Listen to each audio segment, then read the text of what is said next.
The full roster for KISLEV, the fightingest, iciest warriors in all of Warhammer 3, has been revealed. In this video, we'll go over who is involved in the endless task of standing as the bulwark against chaos to protect the realms of men. Here's a preview. It's a bunch of hairy, muscled guys exercising their right to bear arms. For those of you that don't want a detailed breakdown, here is the full roster on the screen now. But if you like what you hear, make sure to subscribe to be notified about future content on this channel, or even join the Patreon to help support in their creation. Like every Total War Warhammer faction, KISLEV is divided into various tiers for its units, starting with legendary lords, and then regular lords, heroes, and general unit types. We already know the names and abilities of the two legendary starting lords, TSARINA KATARIN, who ascended to the throne of KISLEV in the wake of her father's bloody death fighting against the hordes of chaos.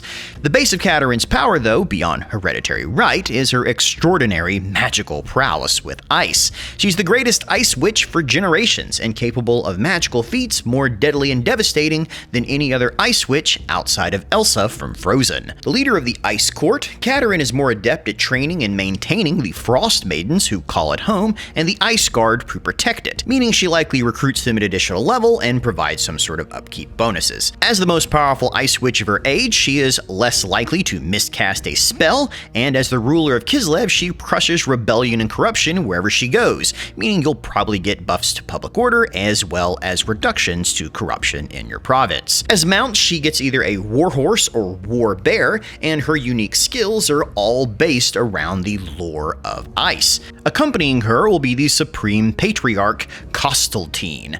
Urson is not a vicious god, though he is a bear god and therefore merciless and brutal when he does not get his picnic baskets.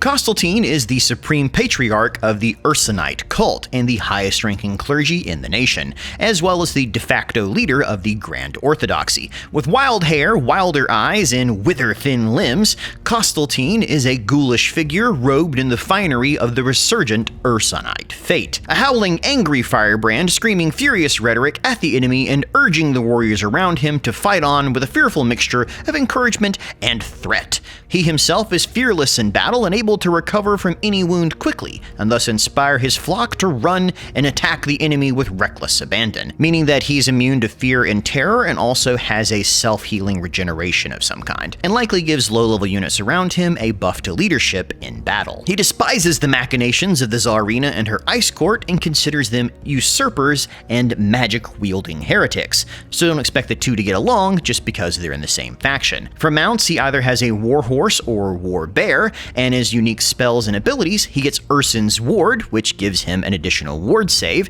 and Man of the People, where his fervor gives his faction additional recruitment bonuses. I would also expect at least one of his skills to have a reference to the 1970s disco hit Rasputin by Boney M. For regular lords, there's the generic version of Katarin the Ice Queen called an Ice Witch. KISLEV has no colleges of magic, and instead its sorcery is derived from within the Ice Court. It's from this body that the Ice Witches are drawn. Their ice magic is the raw, murderous power of cold harnessed as a weapon. While all magic is drawn from the raging winds of magic, there is no doubt that ice magic is strongest when used within the borders of KISLEV itself, implying either that your character may have greater winds of magic or stronger spells depending on their location within the world. They have access to two different lores: Lore of Ice, which specializes in disrupting enemy movement, freezing them to death, as well as encasing allies in protective barriers or equipping them with armor-piercing weapons,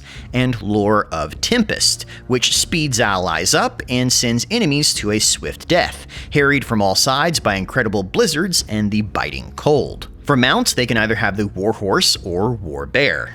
Unlike the light support character KOSSARS, BOYARS are ranking nobles and powerful men in heavy armor that govern specific areas of KISLEV. BOYARS serve the people in battle as extraordinary warriors, leading their forces from the front and clashing with enemies of every kind. They're inspiring commanders and deadly foes, so expect them to work something like the Empire General. No magic, but a lot of buffs for any of your melee combatants. Heroes in Warhammer can't lead armies, but do bring a significant amount of power to your forces. The Frost Maiden is the hero version of the Ice Witch, slightly depowered but still effective.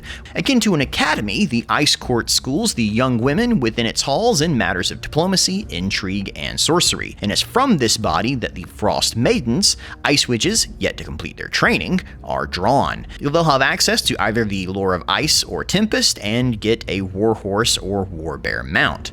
Patriarchs are the sentinels of the KISLEV fate. Bombastic, loud, and proud of their creed, they exhort the warriors around them to acts of courage, protecting them with the power of faith. Patriarchs stride into battle, bellowing the folk songs of the KISLEVite people and the cadence of battle hymns. And mighty miracles of war are wrought by their beliefs. They carry the bones of long-dead KISLEVite heroes with them into battle, and based on initial descriptions of things like Ursun's Roar, Dawes' Song of Sunlight, Tor's Battle Hymn, and Salyak's Lullaby, you can bet that they work a lot like Empire Warrior Priests. They come with a Warhorse or Warbear mount, just like every other KISLEVite character, and will be a formidable support hero in battle. The most basic unit in KISLEV army is the KISLEVite Missile Infantry. KOSSARS are the mainstay of the army, regiments of grizzled and hardened fighters drawn primarily from among the thousands of foresters and trappers who keep these cities fed. They fight with bows and axes, the two traditional weapons of the KOSSARS. While KOSSARS fight in regiments, they are not necessarily the most disciplined warriors. They wear light armor, if any at all. There will be two variations of them, the bow and axe infantry, as well as bow and spear. As the backbone of the KISLEVite army, they'll be cheap and easy to build, and as with all KISLEV units, they can keep their leadership even in the direst of circumstances.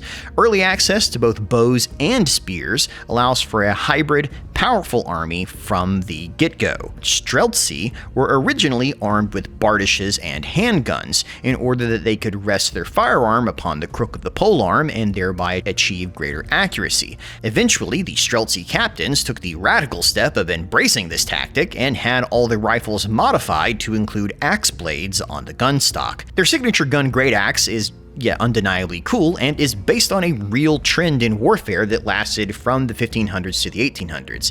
If you're ever in Anniston, Alabama, there is an entire museum full of gun-weapon hybrids that I would highly recommend to you.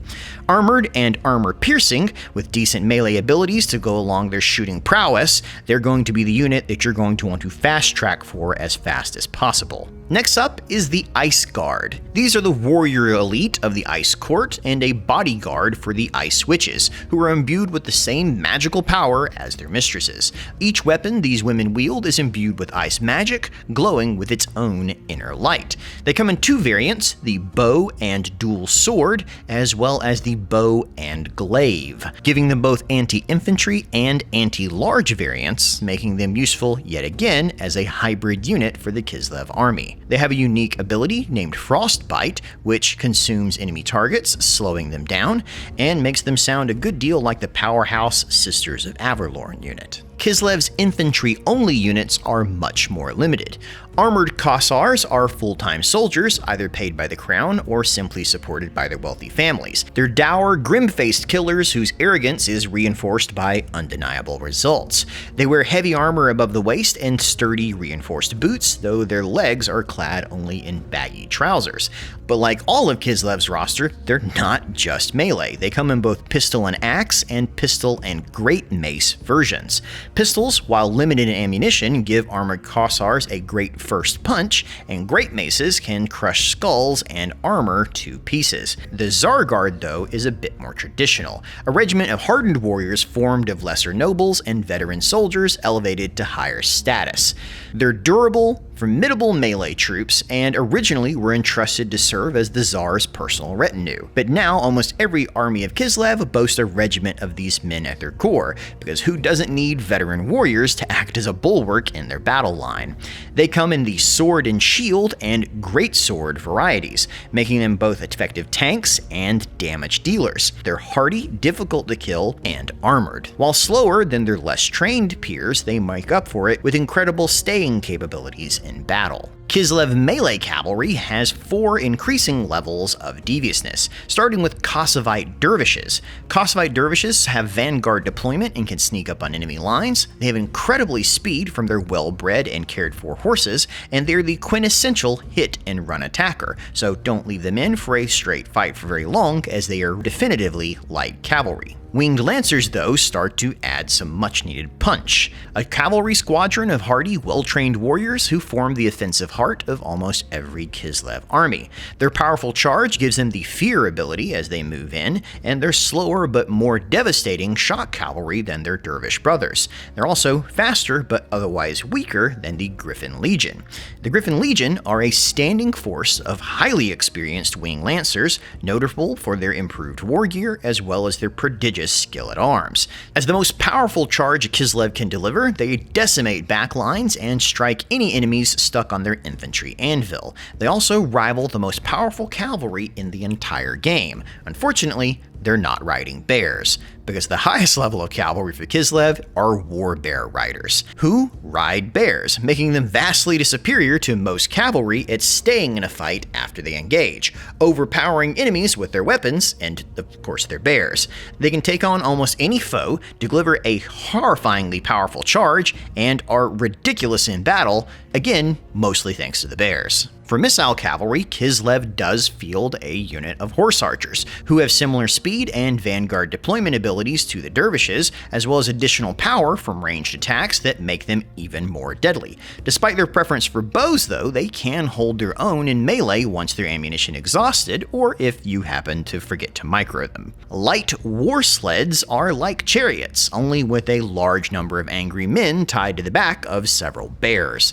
They're just as capable of charging into the enemy to rout them with the angry smash of bear impact, or to pepper them from long range with fire. The light war sled presents a faster, less armored option for the commander on the move, while heavy war sleds are a sturdier version covered in armor with heavier bears. This slows them down but makes them hardier in combat and more likely to survive should you use them to charge directly into the enemy's backline. And no good roster would be complete without some monsters and beasts attached. The Snow Leopard is a fierce battle cat that has been trained to protect the women of the Ice Court, who are more than capable of taking down humongous creatures in a large enough pack. Extremely fast and very capable of taking on an enemy that finds itself lagging behind the main force. They are single entity units and meant as light skirmishers, similar to the War Lions of Trace, except with a bit more bite. The Elemental Bear, though, is in a class all of its own. It is the biggest bear in the entire game, and is as happy beating down the doors of a castle as it is causing terror among all the tiny bipeds around it. It's unbreakable, irresistible, and the hardiest thing on the battlefield, meaning quite literally that it is immune to leadership breaks and probably has the most health of any unit to ever appear in Warhammer. The final unit is the only piece of KISLEVite artillery, Little GROM, a long-range, powerful, single artillery piece pulled by 2 bears that are still just as capable of ravaging enemies in melee as their brothers. When you're not mortaring things from really far away, you can charge in and collide with enemies for a bit of bear pact in a pinch. Put all of that together and you have a faction roster that is incredibly aggressive, wanting you to always be moving forward and toward the enemy, designed around hammer and anvil, but more than happy to reach out and punch at range, but not too far of range as its artillery is obviously limited. Its magic is also limited to only 2 choices, but these seem to have a lot of hefty impact to them. I'm certainly interested to try KISLEV out in the main game and suspect they're going to be a fan favorite when Warhammer 3 releases. And that's the KISLEV roster. So what do you think? Is there anything missing from this force, or does it just seem a little too OP in certain areas? Leave your comments below, and as always, thanks for watching.